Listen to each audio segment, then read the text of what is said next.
In Detroit, there is one CCTV clip the police tried to bury. A clip so disturbing, so unnatural, that officers who reviewed it requested transfers the same night. This is the story of the smiling man, a figure witnesses describe as human-shaped, but not human at all. Welcome to Tales of the Dark. If you're here, you've already stepped too close to the screen.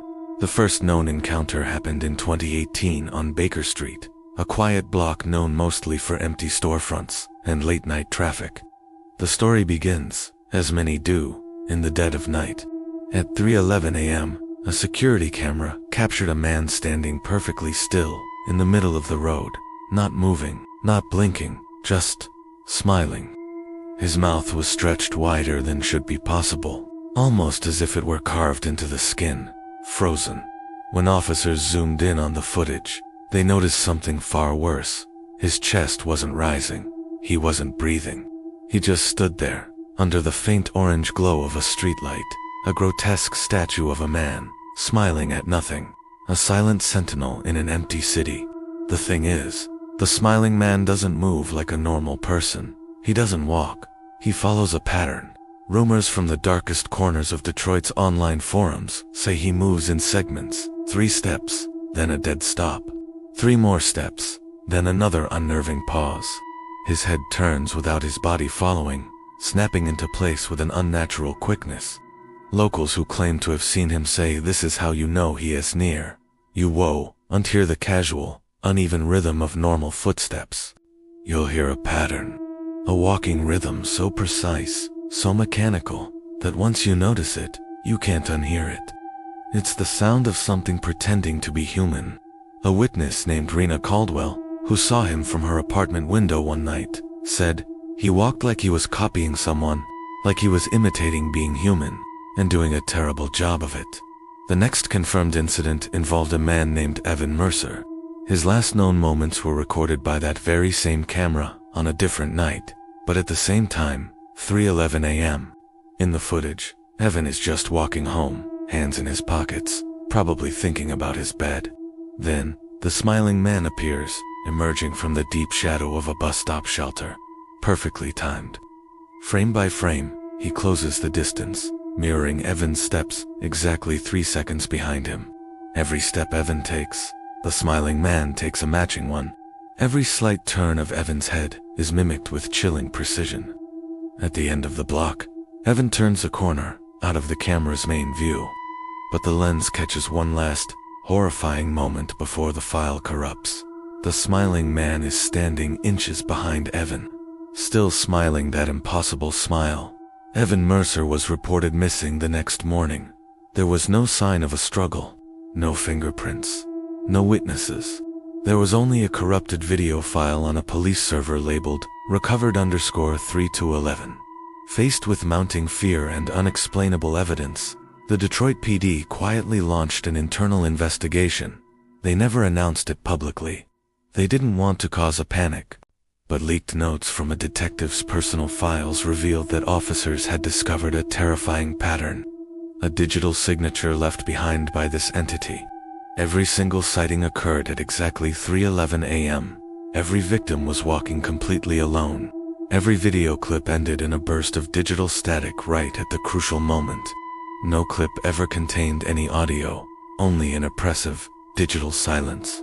And most disturbing of all the cameras involved would glitch, just for a single frame, right before the smiling man appeared on screen.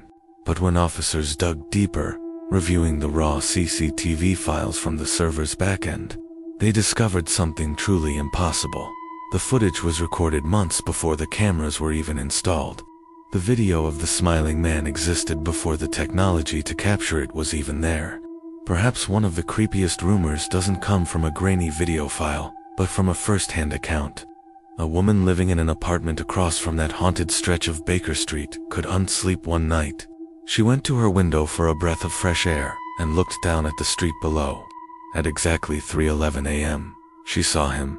The smiling man was standing directly under the streetlight, staring straight up at her window, but she lived on the 4th floor, and when she looked at him, his smile was perfectly level with her eyes. He wasn't tilting his head up, he was just there, as if he were standing on nothing, floating in the air outside her window. She blinked, her heart pounding in her throat, and when she looked again, he was gone. Authorities officially claim the footage is misinterpreted, a collection of digital glitches and doctored videos, a simple hoax.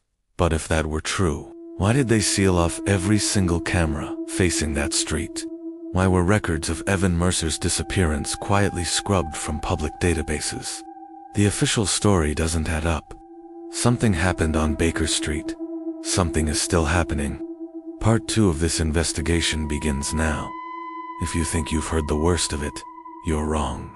The digital trail of the smiling man goes deeper than a single street in Detroit. It stretches into other cities, other times, always leaving the same signature. We found another case, this one in Chicago, from 2021. A college student named Maya was walking home through an underpass. The security footage shows the same thing. 3:11 a.m., the flicker. And then, the figure at the far end of the tunnel, just standing there, smiling. Maya starts walking faster. You can see the panic in her posture. But the smiling man doesn't run. He just takes his 3 steps, pauses. 3 more steps, pauses. He's not rushing, yet the distance between them shrinks with impossible speed. The final frames show him just feet behind her, before the video cuts to static. Maya was never seen again. The police report mentioned a technical malfunction with the camera. What is this thing? A ghost? A glitch, in reality? Some have theorized it's a form of digital entity, a virus that lives in the code of surveillance systems, manifesting at a specific time. They point to the corrupted files, the impossible timestamps. The theory goes that 3:11 a.m. isn't just a time, it's an activation code, a moment when the veil between our world and something else becomes thin. The cameras don't just record it, they somehow summon it. It's an entity that hunts through the very technology we use to feel safe. It uses our eyes in the dark to find its prey. This isn't just a story about a monster. It's about the terrifying idea that our reality can be hacked. We managed to get in touch with one of the officers who first reviewed the Baker Street footage. He spoke to us on the condition of absolute anonymity. He sounded tired, haunted. He said, "You don't understand." We watched it over and over. The way it moved, it wasn't right. It was like a puppet, but you couldn't see the strings. After the 3rd loop, one of my partners swore he could see it smile at us through the screen. That officer quit the force a week later. He said he couldn't stand being in a room with a monitor anymore.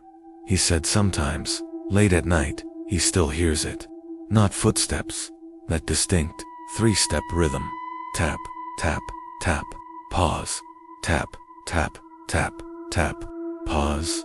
It's a sound that's now burned into his memory. The final piece of this puzzle is the most unsettling. Remember Evan Mercer, the man who vanished on Baker Street? A year after his disappearance, his family received an email from an anonymous account. There was no text, just a single, attached image file. It was a photo, a low-resolution, grainy picture, seemingly taken with an old phone. The photo showed a dark, empty room, with a single chair in the middle. Sitting in the chair was a figure. You couldn't make out the features clearly, but you could see the shape of a person, and you could see the mouth, stretched into that same, impossibly wide, horrifying smile. The data in the image file had been corrupted, except for one readable fragment, the timestamp 3:11 a.m. Authorities have tried to trace the email, but it led to a dead end, bouncing off servers that no longer exist. It seems the smiling man doesn't just take people, he sends souvenirs. So, the next time you're walking alone at night, and you hear an odd rhythm behind you, don't turn around. The next time a screen flickers for no reason, look away. The smiling man is more than just a story. He is a pattern, a warning, a glitch in the system that reminds us that some things are not meant to be seen. And once you see that smile, it will be the last thing you ever see. Thanks for watching Tales of the Dark. Subscribe, if you dare, before your screen turns to static.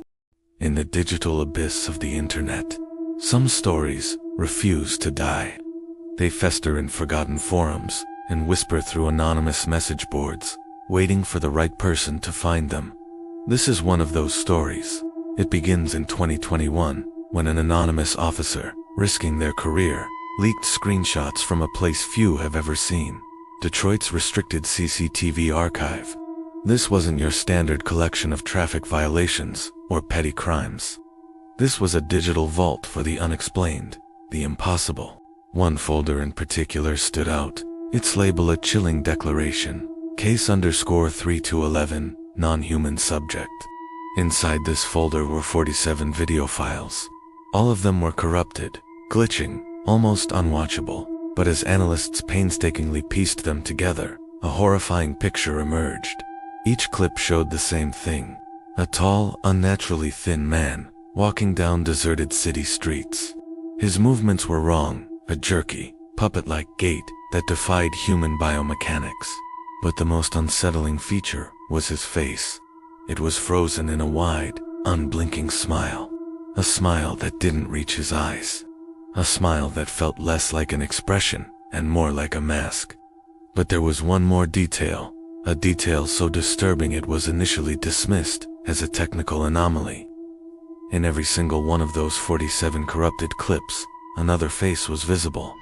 It wasn't the smiling man.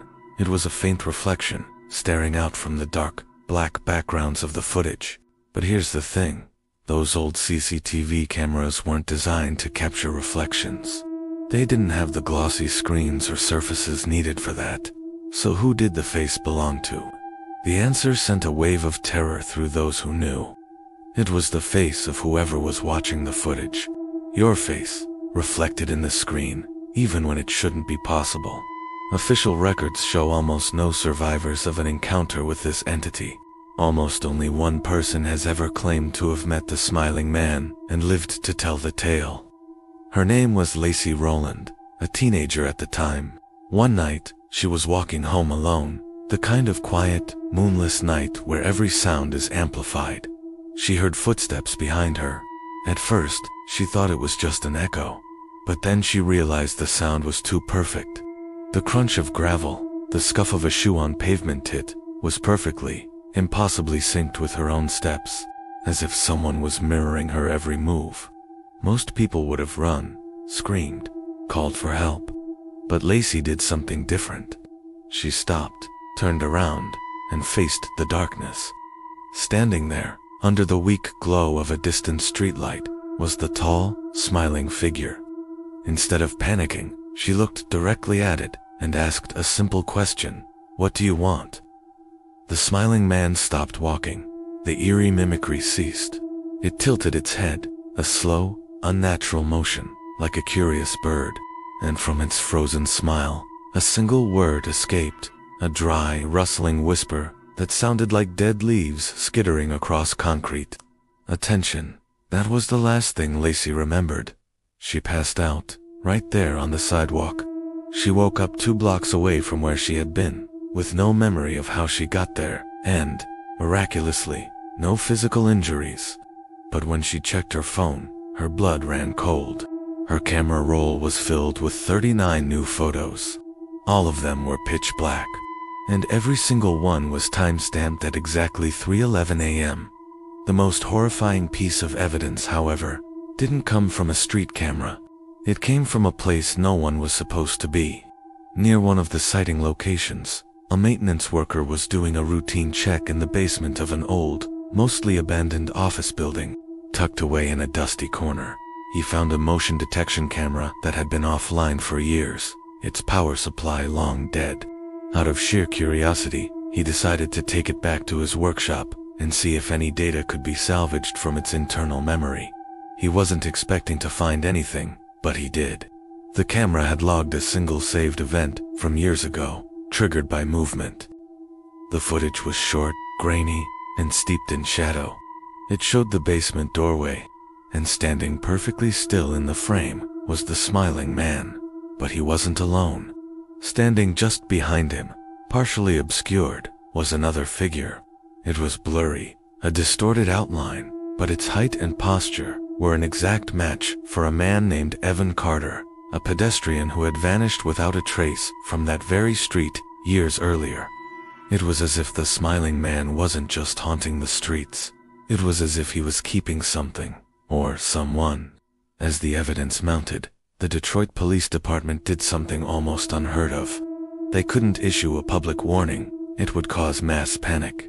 Instead, they circulated an internal, confidential briefing to all officers. A document that has since become the holy grail for paranormal investigators. It read, "This subject is non-engaging and non-reactive, unless acknowledged. Field officers are advised to avoid eye contact, avoid verbal interaction, avoid being outdoors alone at 3:11 a.m. The language they used was critical. They didn't call him a suspect, not a person of interest, or even a perpetrator. They called him a phenomenon, a thing that happens, a glitch in reality that sometimes walks their streets. They weren't hunting a man. They were trying to avoid a force of nature. So, why does he smile? That's the question that haunts every investigator, every late-night researcher who falls down this rabbit hole. The most chilling rumor, the one that's only spoken in hushed tones, comes from a retired detective who worked the original strange cases. He claims the smile isn't an expression at all. It's a scar, a grotesque, permanent shape carved into his flesh, as if something held him down and forced his face into a parody of happiness long ago. Some witnesses who have stared too long, caught in a trance by its unnatural presence, swear they've seen the smile move. Not as if he's changing his expression, but as if the scar tissue itself is slightly widening, stretching, as if it recognizes them, as if it's pleased to have been seen. The theories about what he is are endless. Some believe he's a mimic, an entity that can only copy what it observes. Others think he's a trapped spirit, forced to endlessly walk the same path. A few modern theorists propose he's a remnant of a time loop, a fragment of a moment stuck on repeat. A more psychological take is that he's a tulpa, a shared manifestation of urban loneliness and fear, given form by the collective consciousness of the city. And then there are the older, darker theories that he's something ancient, something that has worn human shapes before and is simply wearing a new one now. But across all the theories, all the rumors, all the terrified whispers, one chilling fact remains consistent. The smiling man doesn't choose his victims at random. He follows you for one simple reason, because you noticed him. And if you've watched this far, if you've listened to this story, he has already done what he always does. He's gotten what he wants, attention. He knows you've seen him. He knows you know he exists. So tonight, or tomorrow night, or any night for the rest of your life, if you're walking alone, and you hear an extra set of footsteps falling in perfect time with your own, if you catch a glimpse of a shadow in your periphery that seems to match your stride a little too closely, if your hallway feels just a little too long and a little too quiet, at 3:11 in the morning, do not turn around, do not look back. This has been Tales of the Dark. Subscribe before the next frame glitches.